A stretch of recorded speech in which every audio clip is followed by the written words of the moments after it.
and welcome to this special edition of Live at the Legislature. Today's program will feature 3 informative segments. First will be a discussion with new lawmakers about their experiences at the state capitol. That will be followed by a roundtable discussion on the successful Safe Travels program. And finally, we'll have a quick fire question and answer in our own 2-minute warning. In this first segment, we're going to hear from new members at the state legislature. Representative Jackson Sayama, District 20, St. Louis Heights, Palolo, Maunalani Heights, Wilhelmina Rise, and Kaimoki. We have Representative Lisa Marten from District 51, Kailua and Waimanalo.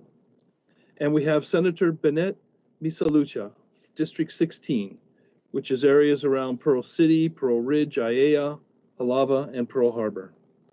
Welcome to you all this morning. Aloha. Good morning. It's a real pleasure to have you here. Thank you. Now we're going to talk about this responsibility of being a new member of the legislature. Writing bills and making laws is a fundamental part of our democracy. It's also been equated to making sausage, which can be messy and a process that's best not seen. You were elected to take part in this process and to benefit your constituents. So let's start with, I wanted to ask you all for one word that would describe your experience so far as a new legislator and why that word. Senator, perhaps you could start here. Sure. Well, first of all, James, thank you for this opportunity. And I just want to do a shout out to the constituents of Senate District 16, the best district in the state, if I may say. Well, the word that comes to mind for me is honor. So when I walk around the Capitol, for me, it's not just an edifice. It really represents the long history and tradition, the legislators, the honorable men and women who've come before me, who have really shaped our state. It's honor because I think here your word is your honor. Honor also because I feel that as the elected officials, we have to make sure that we serve with purpose, with integrity. And last, on a personal level, it's honor because it is amazing that an immigrant person from humble beginnings in the Philippines can serve here the people of Hawaii. I find joy in that service, and I'm grateful every single day. Very good. Rep. Marten, what's your experience? What's your word and why? Well, good morning and aloha. My word, I think, would be engaged.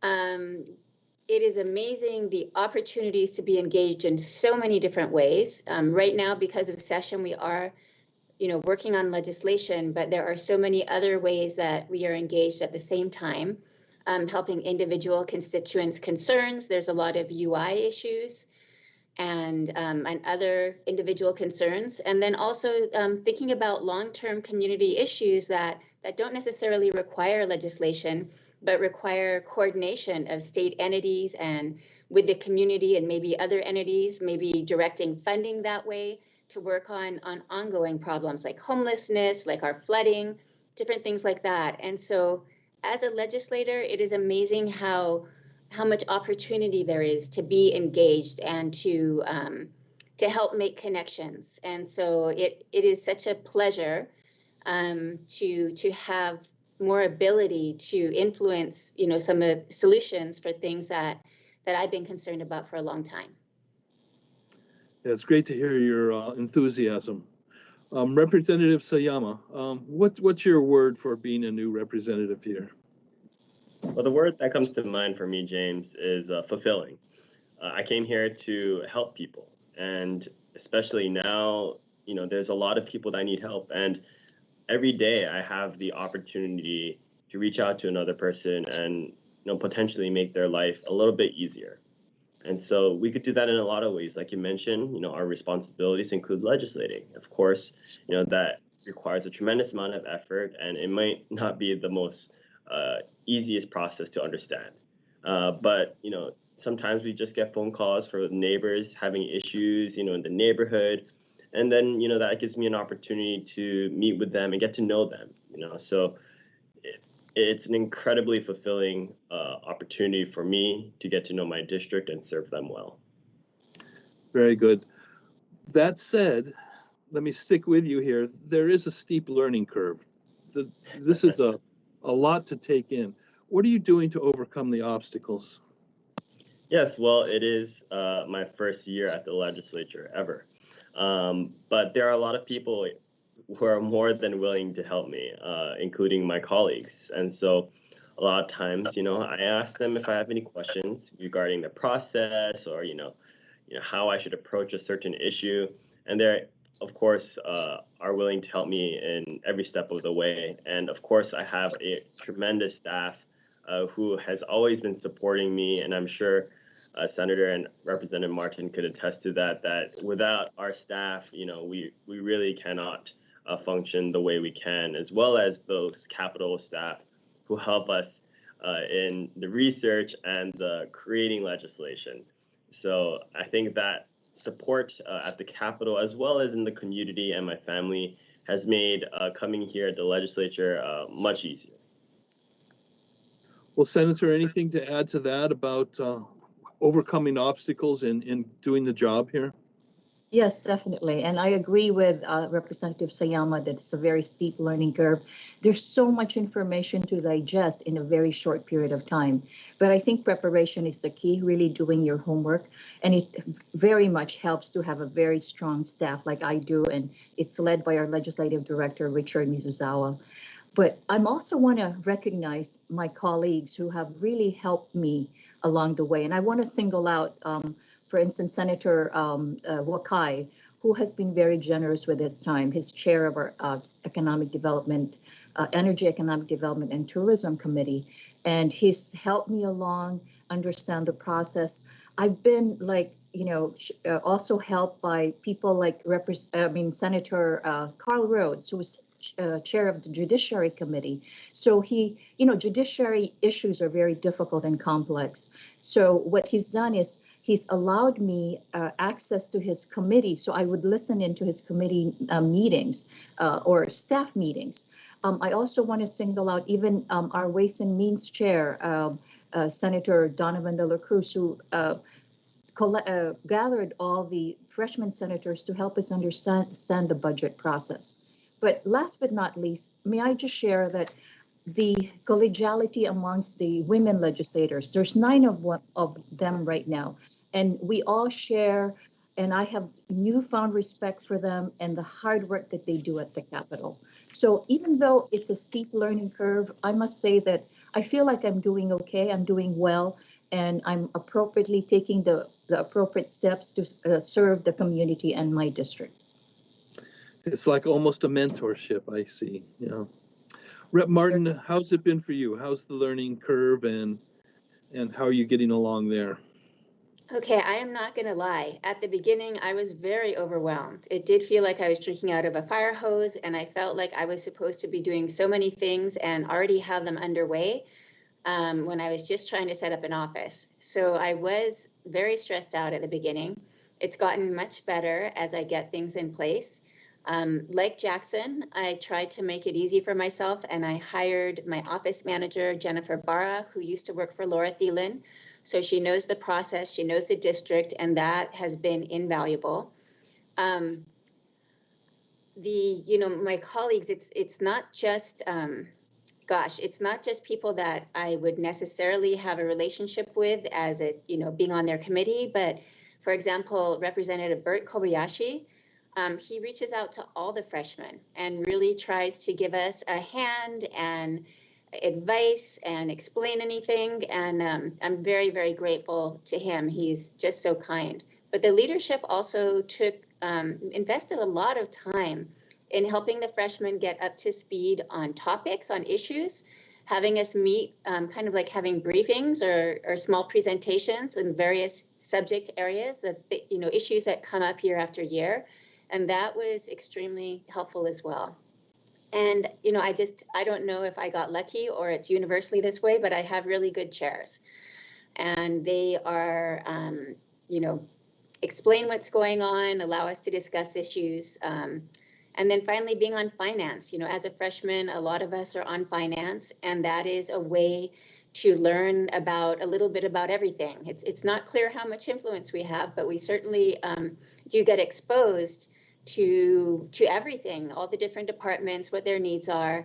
And it's been really helpful. I'm so glad that they have these systems in place, which isn't surprising because they've been having freshmen come in pretty frequently. So they're good at dealing with us, and I'm so grateful for that. Yes, it's a job like no other that I've ever experienced too. Sure. Rep. Marten, if we could stay with you here and ask, have you introduced many bills of your own, and how are they doing? Okay, well, yes, we're allowed to introduce 20, and I introduced 20. Okay. Some of those were not my own. Some of them were on behalf of other parties. And I had 7 that made it through the House, which I thought was very hopeful. The ones that made it through were all in the areas of land use and environmental issues. And I think that speaks to what I've been working on. The last 5 years I've been working on environmental issues. And so I'm more familiar with that area. I did introduce some bills that were more trying to address constituent concerns in other areas that were less familiar to me, and those ones floundered. And I think the intent is the right one, but I didn't have time to do my homework and to coordinate with the appropriate departments and make sure I had a good product. I just was in a rush to throw things together. So it's not surprising that the areas that I have more expertise in are the ones where I have a better result.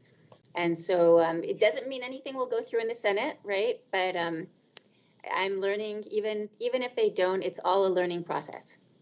Yes.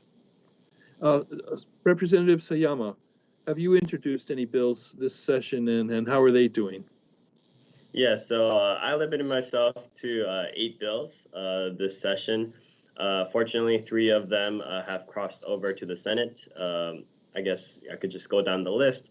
The first, the bill that I'm championing is regarding catalytic converters to address the increased catalytic converter theft in Hawaii. Second bill is related to capital gains. And finally, the third one is relating to updating Hawaii's antiquated parentage rights. Things have been different. Marriage does not only mean between one man and one woman, and of course, having a child doesn't just mean biological. It means adoption, it means surrogacy, and so Hawaii's laws haven't been updated to meet those new norms in Hawaii society. It's good you're looking for those areas that need some governance and filling that gap. Senator, how about you? Have you written any bills this session? Yes. So we signed off on first as primary introducer on 300. Of course, a lot of them are on many other topics, but the ones that I was a primary introducer, there's 15, and out of those 4 are still alive. But I'd like to point out that we also worked and collaborated with House counterparts, and those bills are still alive. So at the end of the day, I think it's important to understand that it's the intent that's important, not necessarily the pride in authorship. I also wanted to share that we also introduced 15 resolutions. And of those resolutions, the one that comes to mind that is very relevant in our present time is a resolution on making sure that we're mindful, I guess, for lack of a better term, of Asian American hate crimes or crime against Asians and Asian Americans. So that kind of got some traction. Considering the times that are relevant. I feel that it's important to note that, like Lisa Marten said, there's a learning curve. So we're not really doing statistics and say, okay, done this, done that. But at the end of the day, it's really pushing the intent of making sure that we have a state that's, a good place to live, work, and play. Yes. Well, let's stay with you for this next question. Your committee assignments. The committees are a whole different thing to learn here at the legislature. and that's the time to debate bills and talk about what you want to say. What are your committee assignments and how is that going? So I'm Vice Chair of Energy, Economic Development, and Tourism. I'm also a member of Human Services, a member of Water and Land, as well as Water and Land, Human Services, and Consumer Protection. I am very blessed that in all of these committees, I have committee chairs who are very diligent in their work. I am in awe of the work that they expend. So I have learned a lot. I want to, for instance, single out Ross Baker, Senator Baker. She prepares this, very beautifully written notes that does a lot of the analysis, so that at the end of the day, we are able to make appropriate choices and really decide what is best for our community. So I'm very fortunate to have these chairs who shepherded me along and allow me insight into the process. We're quickly running out of time. This conversation has gone really well, so I want to jump to a last question, Representative Sayama. What do you hope to accomplish this session? It's your first session. What do you hope the outcome is going to be? Well, like I said in my first response, I just want to help people. And I think through, especially this catalytic converter bill, I could really make an impact on people's lives, giving them a sense of security in a time of extreme anxiety and unknown. So, whatever legislation I could get done, I'm grateful for. But all in all, I want my office to be a place where the community can come to for help, no matter what their concerns are, if it's related to state, city, or anything else. I just want to be there to support my community and represent them well at the Capitol. Very good.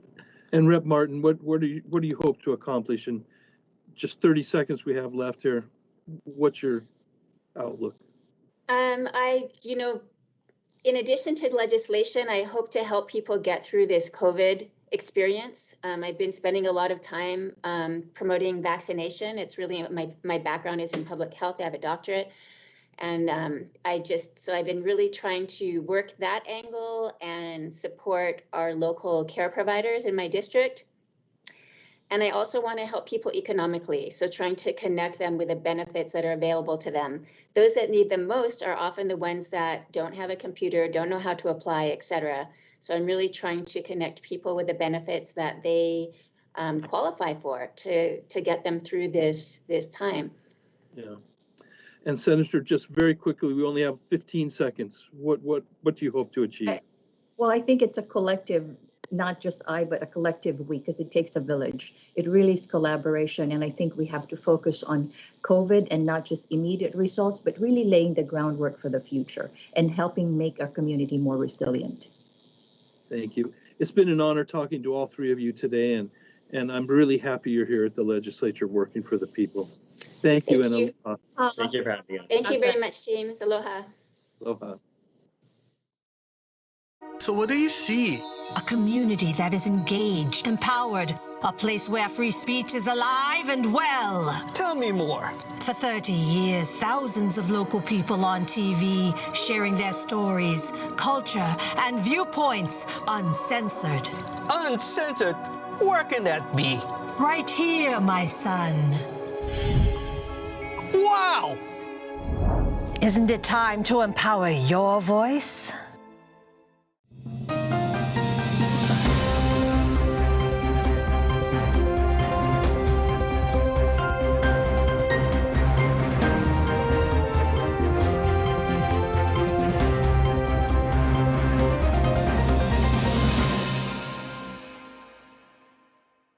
Aloha, and welcome back to our second segment of Live at the Legislature. And for this second segment, we will be talking on the topic of safe travels, a return to safe tourism and economic recovery. This morning, we're joined by three legislators. The first is Senator Glenn Wakai. Senator Wakai represents Senate District 15, which includes the areas of Kalihi, Mapunapuna, Salt Lake, Aliamanu, and Foster Village. Senator Wakai is also the chair of the Senate Committee on Energy, Economic Development, and Tourism. Next, we have Representative Richard Onishi, who represents House District 3, which includes the areas of Hilo, Kia'au, Curtistown, Volcano, and Pahala. Representative Onishi is the chair of the House Committee on Labor and Tourism. And last, we are joined by Representative Jean Ward. Representative Ward represents District 17, which includes the areas of Hawaii Kai and Kalama Valley. Senator and Reps, thank you for joining us. Thanks for having us. So today's discussion is based on the topic of safe travels. Our Safe Travels program has been credited with keeping Hawaii one of the lowest states in the nation for infection rates of COVID-19. There is a bill, HB 1286, which would make changes to the program. Why do changes need to be made to this program now? Maybe we can start with Rep. Onishi, Rep. Ward, and then to Senator Wakai. Well, the bill was introduced as a byproduct of the House Select Committee on COVID-19, and the members, which are basically community, both business and health representatives, as well as the House legislators, felt that the varied protocols, the varied requirements for each island made it very confusing for people to understand what exactly was needed in order to come to Hawaii safely. Even residents within the state, and we've heard testimony from a number of people that were confused as they travel from one island to the other, whether it's for work or for pleasure, or to visit family or emergency situations. So the House felt like it was necessary that the state have an overarching single safe travels program that took into account the best practices, which, every island has sort of implemented what they consider to be best practices. The bill is sort of modeled basically around the most stringent, requirement, which is Hawaii Island, which requires 2 testing of all people that are coming from overseas. And then if you test positive, then there's a protocol for addressing that test. And we are very disappointed that the Senate yesterday deferred the bill instead of moving it along. Rep. Ward, any comment? Yes. First, a bit of the history of the whole Safe Travels program. I worked with the White House back in March of 2020 to get the FDA and the DOT to say, hey, can we prevent people from coming into the state of Hawaii? We got the go-ahead from them, but Alaska picked it up and ran with it. Now we're running with it. And hats off to our former colleague, Derek Kawakami of Kauai. I think he had the right approach. He was going to really test things very strictly. So it became like lives were more important than the livelihood because the tourism issue was coming. So I had a kind of a home rule conflict about, hey guys, we can even do better if we follow Kauai's. But then again, too many businesses were dying on the vine. So for the sake, and I think as Representative Onishi has said, for the sake of consistency through the islands, you can't have tourists having, on one hand, how do you get to Kauai this way? How do you get to Oahu? And quite frankly, when my daughter came in Christmas time, it was like jumping through hoops. I went to a convention in Florida in January, and just getting the timing of the 72 hours, it's crazy. So to have different criteria was going to be very discouraging because as a resident of the last 50 years, I found this really frustrating. So I decided for the sake of the economy and opening the economy, which is our primary concern at this particular juncture, it's best to go with 1286. I didn't know that it was not being heard. That shows the controversy. That shows the crisis of conscience that people have between home rule and otherwise continuity between all the state jurisdictions. Thanks, Rep. Senator, your take? Well, we actually did have a hearing on that bill yesterday, Gene, that House Bill 1286. And to what Representative Onishi was mentioning, the confusion for the visitor. When you look at visitor satisfaction surveys done by HTA, you'll see that over the past year or so, visitor satisfaction has gone from a high of about 95% down to a low right now of around 70%.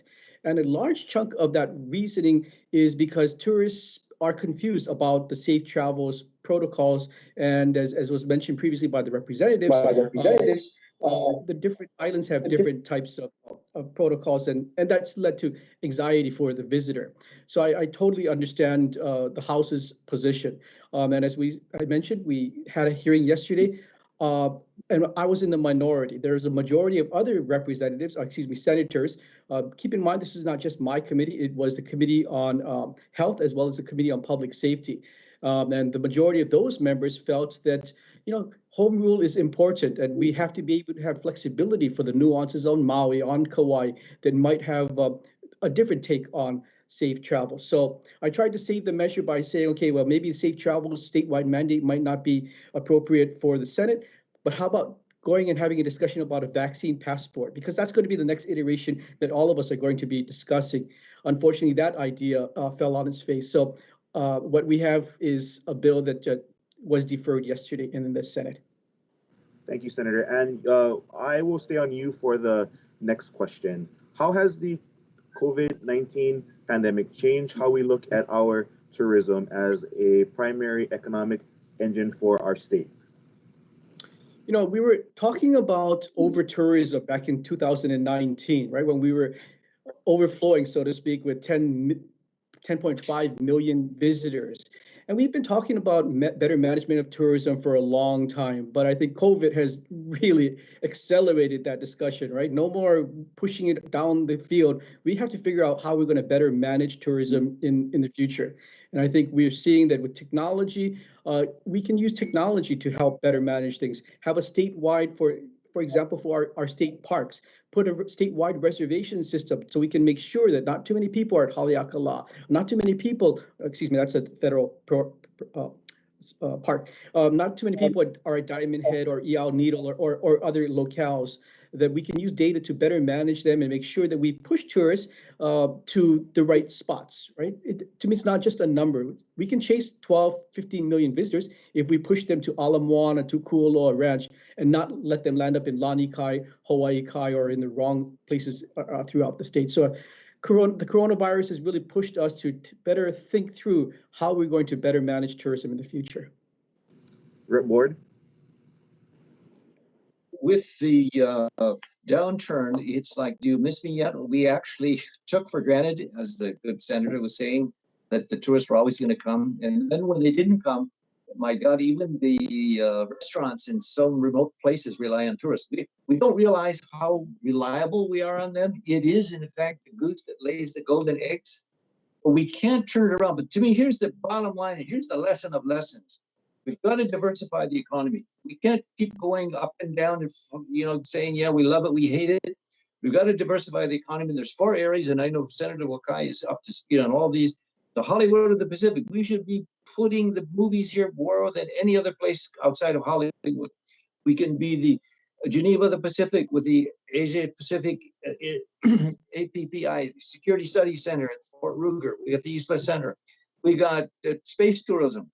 We've got sports tourism. We've got all the things that we do. We talk about it, but we don't do it. And that's why Senator Wakai and DBED, and I hope all these things in the future will say, hey, the message of COVID was, get your economy in shape. Just don't rely upon tourism. Diversify it, diversify it, diversify it.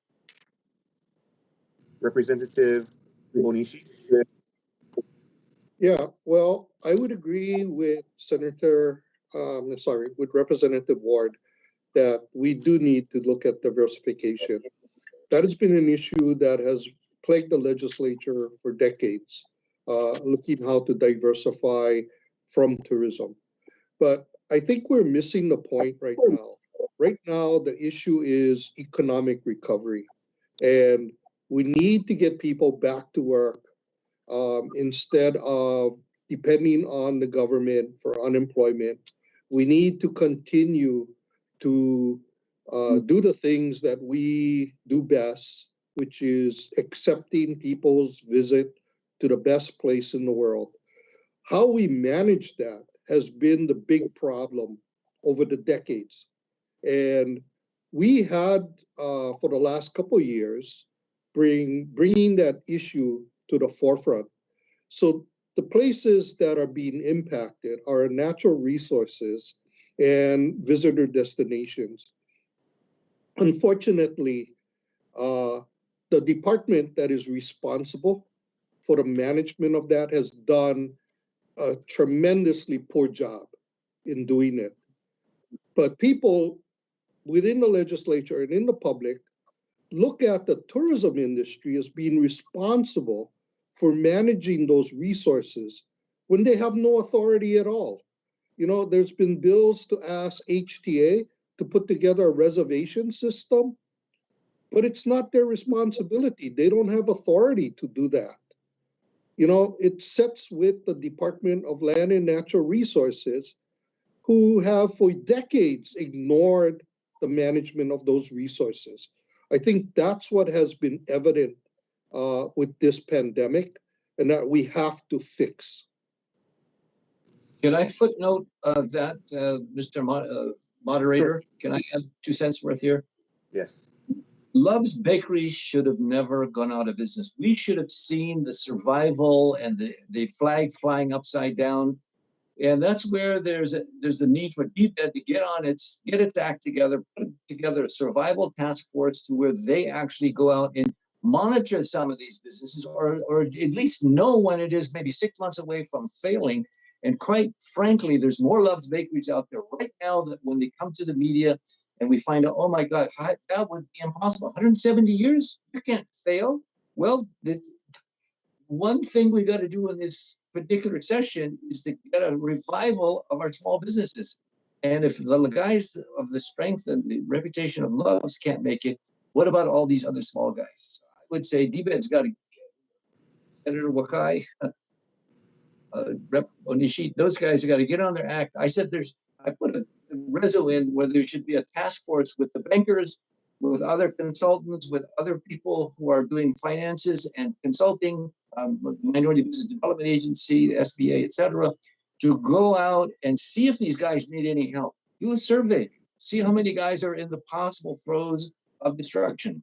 Otherwise, they're going to continue to fall on the wayside, and we're going to sit and say, oh my God, I didn't know that was going to happen. Well, we got caught off guard, and we're going to continue to get off guard. We don't wake up and see that we can do better than we've done in the past. Thanks, Rep. We have about less than 5 minutes left, but we've been in this pandemic for almost a year now. Where do you see tourism and the tourism industry, let's say in 1 year or in the next 5 years? We can start with Representative Onishi, then we'll go to Senator Wakai, and then to Rep Ward. Yeah, you know, I think that we will be focused, I think, on trying to rebuild those, the visitor industry and the businesses associated with it. I think we will be back in about a year. The thing that, you know, how we address people safely coming to Hawaii is going to be a key issue. That will allow people to come back and support our businesses, support our industry. Without that, you know, it's going to be a hodgepodge of different methods and different ways to get here. People are still going to be confused. We're still going to have these problems. And that's why I think the Safe Travels program was a key to us rebuilding the tourism industry safely, that would allow us to protect our residents and the visitors that are coming to Hawaii. Senator? I think we're all pleasantly surprised that we've kind of turned the corner on the research of tourism faster than we had thought. If you'd asked me a question a few months ago when we would kind of see a rebound, I would have thought it was the summer, but we're seeing spring break has been a real good catalyst for rejuvenation of tourism. Over the past Saturday weekend, we had 28,000 people come into Hawaii.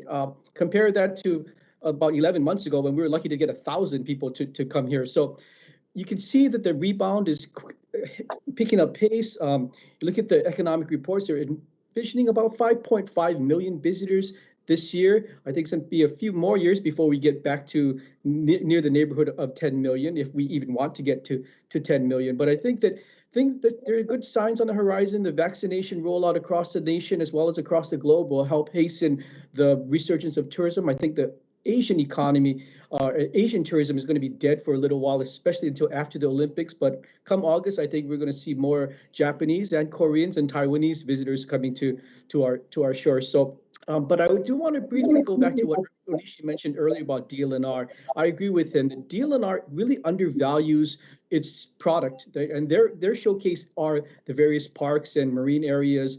And we should be right-sizing the charging for those facilities, whether it's for the admission, for parking or something, and really push DLNR to figure out how to monetize its assets, how to create that statewide reservation system, because he's absolutely right that it shouldn't be HTA, it should be DLNR taking ownership of their assets, but they kind of are, for whatever reason, paralyzed to doing so. So that's why you have outside forces now trying to force them to do the right thing that they should have done decades ago. Representative Ward. Quick 3 points. We'll have driverless cars in 5 years, so everybody's going to be traveling different as a visitor industry. We'll have COVID-free flights, COVID-free hotels, COVID-free workplaces. And while we've got to now work on what we've got down the street, Patrick Sullivan, spit in a cup, $20 for 10 minutes. We've got to be able to get control of this COVID, or all this stuff is speculative and sort of aspirational. Thank you. We have about 30 seconds left. I thought I was going over. My last question is to describe this pandemic in one word. Rep Onishi? Unprecedented. Senator Wakai? Enlightening. Rep Ward? Catastrophic. Gentlemen, I want to thank you folks for joining us here in our second segment of our 1 hour special. And for those of you at home, we look forward to having you tune in next week. Mahalo. Thank you for wearing my initials on your blazer. It's very important to have Melea'e here. The experience of local artists that are going to be the future of our music here in Hawaii. There's a huge music scene that is pretty underground. This is a great platform to get seen. All genres that exist are out here, and there's people that love it and that are making it. That gives us as young and even older musicians an opportunity to share our music that we never ever had before.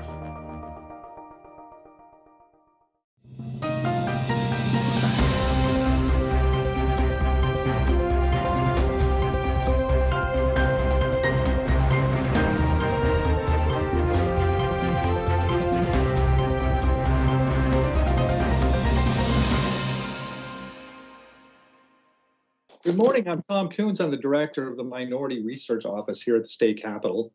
Welcome, everybody. Well, we are now past the midway point of one of the truly unprecedented legislative sessions of all time. So we thought we'd put some of our brightest state legislators to the test with what we call the 2-minute drill. So I'm here with a group of our best leaders in every sense of the word. It's State House Majority Leader Della Belatti. Good morning, Representative Belatti. Good morning. State House Minority Leader Representative Val Okimoto. Representative Okimoto, how are you today? Good morning, Tom. I'm well. How are you? Good, thank you. And State Senate Majority Leader Kalani English. Senator English, good morning. Okay, so I think you know how this worked. We tried this out in our last 1 hour special, and the positive public response we got was just so overwhelming. A lot of cards and emails still coming in. A lot of fan mail for me. Here's how it works. I'll throw out a question, and you'll have 2 minutes as a group to discuss it. So let's go to the first question, and when you're all ready to move on to the next one, we'll just say next, and we'll go to that next question. I'll jump in with the next question. Everybody got it? Okay. So here we go. Rep Belatti, we'll start with you. The 2021 session. What movie title best describes this current session? Contagion. Contagion. Why is that? And so in that movie, they're dealing with a worldwide pandemic. It's loosely based on SARS and the bird flu. So factually, it mirrors a lot of what's happened over the last year. Luckily, we haven't had the kind of social dystopia, although we might feel like we're living in that. But I think that it really encapsulates, for me, this session, because even though we are starting to see glimmers of hope, we are seeing a vaccine coming around, we are seeing positive developments, the contagion of COVID-19 is still the thing that is really, really driving this session and these discussions. And so even though it feels like it may be receding, it is still very much a part of what this legislative session is about. And it will always be about that, I think, as we look back on it 10 years from now. How we dealt with contagion is going to be the thing that we talk about. How about you, Senator English? Well, I don't think it's a particular movie. I just think it's called Schitt's Creek. Did you see that series? They went from having $500 billion to having a few dollars, having to move out of a mansion bigger than, an airport lobby into a little motel room. And of course, Moira's one-liners sums everything up. So I think Schitt's Creek describes it very, very well. Oh, that is spot on, sir. That's spot on. How about Representative Okimoto? Okay, so I'm going to cheat because I couldn't decide. So I have two titles based on just a title. So The Mask and also 10 Things I Hate About You for this session. But based on movies, the quote that came to my mind came from the movie Forrest Gump. Life is like a box of chocolates. You never know what you're going to get. And I feel like that is this year. This is my third session, and you've heard from the freshman legislators earlier in the show and how your first session is kind of crazy. And then so my second session was COVID, which was also unprecedented. And now I have my third session on way, and I've learned that you never know what to expect. So hopefully one day I'll be as well versed as Rep. Belatti and Senator English. But right now I'm just expecting the unexpected as I go through each day. All right, that's fantastic. I love that. All right, so pandemic pandemonium. Representative Okimoto, we'll start with you. Should Hawaii loosen its COVID restrictions? Well, I feel like we're on the right track. I think with our current mayor, I think he's doing a good job lightening things. I'm glad that sports is opening up. I grew up playing sports on my home island of Kauai, and that's something that's very important. I think there's value to that, as well as academics. But I'm grateful that we're moving in the right direction. I've always been an advocate to open up our economy as safely and as prudently as we can. So I would like to see more things that we can do. I know Rep. Ward in the previous segment mentioned our beloved Love's Bakery that has had to close down. So I think we still have a lot to do, but I think we're moving in the right direction because we're slowly and safely doing things, and the vaccine has helped in getting us to that point. Representative Belatti? I will say yes and echo everything that Representative Okimoto said. I will add one caution, though, as we open up, and this is really important. So I say this every time I can. It's still going to be important to mask, social distance, and not gather in large groups, and to practice good social hand washing and social hygiene. Those, as we've seen other places open up and really relax restrictions, they are now seeing their third and fourth waves, and then they're actually going back into lockdown. And that's absolutely the thing that I do not want to do. So I think we should open up as we're doing, as Mayor Blangiardi is doing on our island. And then, but we have to do our part as citizens. How about you, Senator English? So just to be clear, the question is, should we relax the restrictions, right? No, I don't think so. People are talking about when we open up. I'm sorry, we're open. We're at over 20,000 people a day. Before the pandemic, we're about 30,000 people a day. Everything is, people are coming. This whole idea of people being confused, I'm sorry, if they can figure out to buy a ticket, make a reservation, get over here. They can also figure out how to make a reservation on our system, get the code, and do whatever's needed to come here. So we are open. That's the part people don't realize. We are open. We're full swing. I'm in Hana today. The highway is clogged and people parking all over. And, all the problems we had from before the pandemic are back. So I think keeping them the way they are and even making them a bit stricter in some areas would help us to keep our very low numbers. And that's the most important thing. Excellent. Can I put a quick plug for our state and how I love, the people of Hawaii? Because I think, is that okay, Tom, if I jump back in? Okay, yeah, there are You no know, rules. I'm not been one to like mandates. You guys, Belatti, know if I was learning that about me. I don't like mandates. However, and if you ask me, I look forward to the day when we never have to wear a mask again. I'll be honest. My daughter hates it, but I think in Hawaii, one of our benefits is we don't have to kind of adopt the things from the mainland. We have a special culture here. So we are raised, you think about your kupuna, you think about your neighbors, you think about your family and friends. And if putting on a mask will help with that, you know, so that we can get our keiki back to school and get our businesses open, then I support that. I'm like I said, I look forward to the day when we don't have to do that. But in Hawaii, I hope that we can remember why we're special. It's the aloha spirit. And so anything that we can do to help our communities, I support that. Excellent, excellent. All right, so of course, this session has been different than, as I said, than any other. And so we've gone to a lot of virtual testimony. So we call this segment Virtual Insanity. Senator English, what's better, in-person or virtual testimony for all those committees that you're in? Well, I like the virtual. I mean, today I'm sitting in Hana. It was just flooding. I have Lake Nirvana in my front yard because it appears during the floods and then it disappears. I like the Buddhist philosophy of Nirvana. But, you know, so the thing is that I've had more meetings than ever before because you don't have the travel time. So it'll take me a day to get to Honolulu. I'm participating in all the meetings here more than we did before. So for this time, it works very well.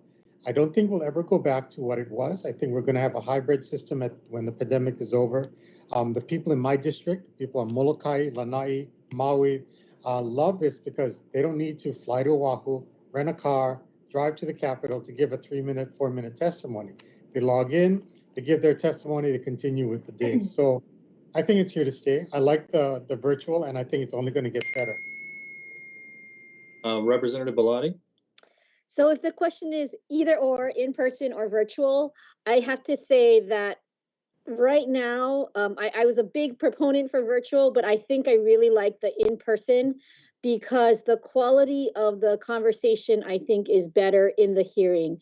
I think one of the things that we're finding on the House side, at least, is yes, we're getting lots of written testimony, but the actual remote virtual testimony is not as robust as we thought we were going to have. So I think to echo what Senator English said, I think I want to see something hybrid because it's going to give us that accessibility and reach across the island state. But I think the quality hopefully will improve because I think people have to learn to engage. You know, we see our kids struggling in school learning or remote learning. We're struggling with remote testimony. So I think I like in-person better for the interaction. I'm looking forward to continuing this project of kind of maybe a hybrid moving into the future. Okay, Rep. Okimoto, real quick. Okay, real quick. I agree. I've been in committee hearings where members from the neighbor islands were not able to participate because the committees were cut short. And I always had a soft place in my heart for the neighbor island people, outer islands who would come and they couldn't testify. So I think this is a great avenue resource for them. I also agree with Rep. Belatti. I do miss the in-person because I like to connect with people one-on-one. So I think that there's value in having them in person. I do want to put a plug in. You know, I feel like our IT and our sergeant's offices have done such a wonderful job in preparing our rooms for us. I mean, Rep. Belatti and I were in a committee just the other day where we heard random voices over the microphone, and Rep. Belatti gave a wonderful question but was not heard because for some reason her audio wasn't working. So there are hiccups along the way. I think, you know, there's humor in finding humor in those comical areas like watching the subtitles. I think that's another fun part of having these virtual meetings. But I do look, while I see the value of it, I also do look forward to having in person again. All right. Rep. Belatti, should students return to the classroom full time? Yes, they should, but we need to do it safely. So I think what I'm very eager to see is the new guidance that CDC is coming out with. I think the more relaxed distance, 3 feet, is going to be helpful. But again, it's still going to be, kids are going to have to wear masks in school. They're going to have, air purifiers or all those types of things that we see in our business settings. We're going to have to make sure they have those things with them. And so, yes, they need to go in there. I have 2 public school daughters. The teachers are doing a tremendous job, but I will say probably the hardest thing for teachers right now is hybrid. when they have some kids in school and then they're also teaching remotely. So even though I think there is some concern, I think if we can do it safely, we got to get our kids in full time. How about you, Senator English? If the teachers are vaccinated, if the students are vaccinated, if we, excuse me, if we have all the safety measures in place, yes, of course. I think also that, having a new superintendent will also give us the general guidance that's needed for all the schools so that they can assess which way to go. So that's what's been missing. For example, in Hana, where I'm at right now, they had absolutely zero guidance from Oahu. So they said, well, we have no guidance. We're not sure what to do. Let's do some experiments. And every school did that. So I think some basic general guidance will be very helpful in the future. Okay, Rep. Okimoto, you have about 30 seconds. I agree with Rep. Belatti. I also have 2 daughters in the public school system, and my youngest is a 2nd grader. I understand, the restrictions, I understand, but we need to get, especially our young Keiki, back to school. She can't wait. She's so excited. She got to go to school today. I've never seen children more excited to be in school because they just miss it and they love seeing each other. And I did hear some concerns about, they're not going to be able to restrain or hug each other. I will let you know, I have a 2nd grader who understands. They've been given the guidelines. They understand this is a new world. I didn't grow up in this world, and her sister didn't either, but they understand that you can't run and hug your friends anymore. But the fact that they can see their teachers and receive that one-on-one instruction, but also have social interaction, which I think is missing right now with our Keiki. And anything that we can do to promote that and support that, I do. And I'm looking forward to when, I think in 2 weeks, my daughter can go back to school every day. And I'm super grateful for the teachers and the principals that have made this happen. I'm a former teacher. You guys know how my heart is for teaching in the Keiki. So let's get the Keiki back into school safely. So there's no good transition now. Now I look at these questions, this is not a good transition. So Rep. Okimoto, should marijuana be legalized in Hawaii? Sorry about that. Well, I was able to go onto a PBS Insights show a few weeks ago talking about this, and I'm grateful for that opportunity. And I'm grateful for both sides that have shared their stances. Like I mentioned, I'm a mom and I'm a former teacher. No, we should not be legalizing marijuana here in Hawaii. I understand, the opposite side of what I see as my stance is saying we need to generate revenue. The research has shown that the revenue that's going to be generated may not happen for years. And to me, as a fiscal conservative, I always outweigh the cost versus the benefit. And to me, the cost will outweigh the benefits at this time. I don't see our law enforcement being prepared. In fact, they have concerns about that. Not to mention it's still against federal guidelines. And we need to also protect the Keiki. I can't stress that enough. I just feel like when we look at how our state is not ready for it, infrastructure, our law enforcement, and the impacts of not knowing what's going to happen to our Keiki, I have great concerns. So no, I'm not in support of that. How about you, Senator English? Yes, with strict controls, like we do with alcohol. Yeah. We have more than half the states that have legalized some form of marijuana. And it's just a matter of time before the federal government does. FDA has already approved a number of medical uses, which then makes the scheduling of it contradictory, right? So it has medical value. Therefore, I think in the future will be legalized, but again, with strict controls. And Rep. Belatti? Not at this time. For all of those reasons that Senator English said, I think if and when we do move into recreational legalized marijuana, we need to really spend the time like we did. It took us 20 years to get the dispensaries right, and we're still working on that aspect of it. So I think it's not at this time. Okay, all right, Senator English. After your movie title, I can't wait to hear this. What, in a word, what is it like to be a political leader in the year 2021? Insane. Insane. How's that? What makes You it don't so need to say anything more. Okay, that's fine. Rep. Belatti. Right, so there it is. How about you, Rep. Belatti?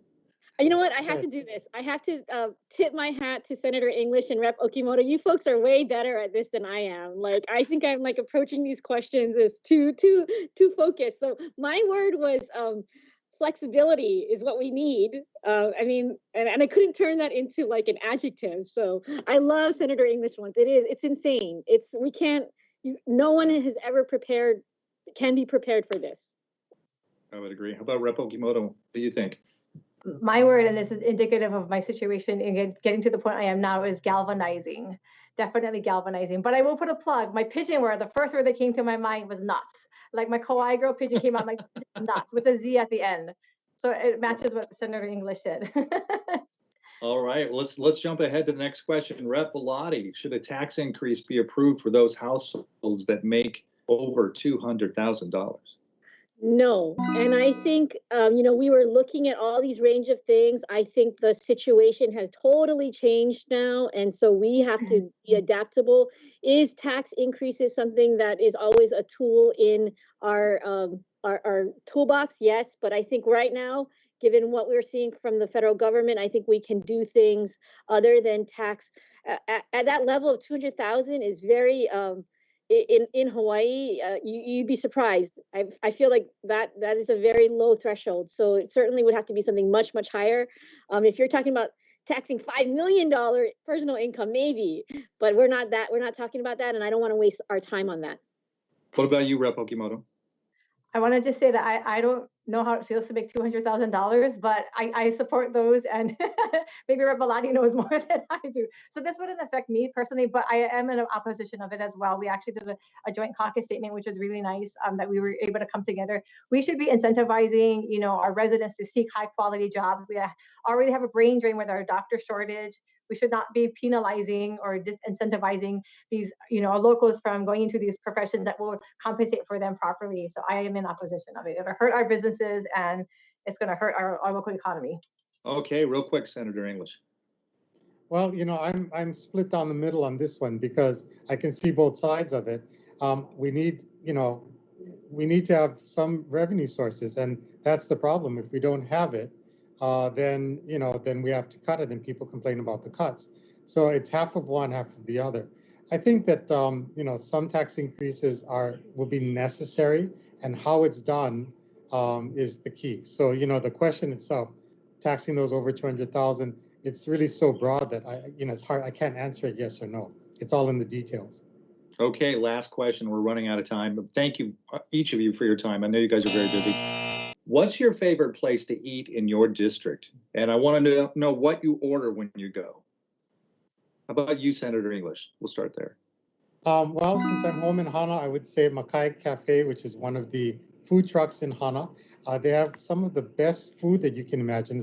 Most of it is locally grown, but they have an outrageous fish and chips and fish burger. Fish and chips and fish burger. It's locally caught fish. So sometimes it's marlin, sometimes it's mahi-mahi, sometimes it's ahi. Really thick pieces, really juicy, really good. Wakai Cafe in Hana. And Rep. Belatti? Sure Shot Cafe is my favorite coffee shop in my district. It's a favorite for Roosevelt kids. My daughter loves going there. They have the best scones, caramel scones, and then my daughter loves the cinnamon sugar toast. Oh, nice. And Rep. Okimoto? I got to put a plug in for Poke Slap and Mililani Restaurant in my district, but actually my favorite go-to when I'm in a bind is Foodland because they have the best salt and vinegar chicken wings and poke. My favorite. But if you ask my 8-year-old, her favorite restaurant is McDonald's. We probably patron there more than other places. Okay, so that's it. Time's up. I want to thank each of you, Senator English, Rep. Belatti, and Rep. Okimoto. You guys go out and have a good day, and thank you for joining us this morning. Thank you. Bye. Thank you.